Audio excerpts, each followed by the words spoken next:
Hi clients! So we are back again para sa panibagong video.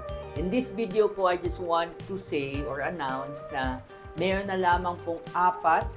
Okay, so mabilis na tayo, no? So announce ko na agad, meron na po tayong 4 na units na facing amenities, okay, dito sa ating favorite na building na Building K, which is yung pinakabago nating building na na-turnover lang po last 2 to 3 months ago. So last 4 na lang po yung units. Okay, isa sa 14th floor, tapos 3 sa 17th floor. Okay?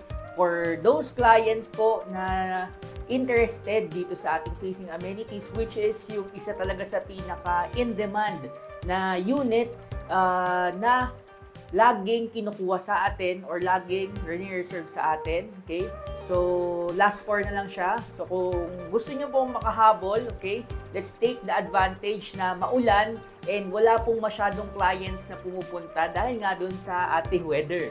Okay? So, no worries naman upon pagdating nyo dito, pwede ko naman kayong i-service sa loob. May sakyan naman tayo. Okay? Tapos yung office naman natin, okay naman siya. Operating naman siya po still 9 a.m. to 5 p.m. Okay? Yung last 4 na units na yon, okay? So 14th floor, unit 16, tapos 17th floor, unit 13, 14, at 15. Okay? So sila na lang po yung huling 4 na facing amenities, okay, na meron tayo.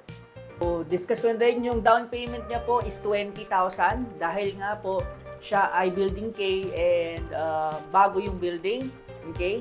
Tapos yung kanyang monthly ay nasa around 21,000 po under Pag-ibig financing na po yun. Yun lang, I hope po na makuha natin yung last 4 na favorite ko na facing amenities. So yun lang clients, so I hope to see you soon. Okay, so stay safe, stay dry. So yun lang, bye!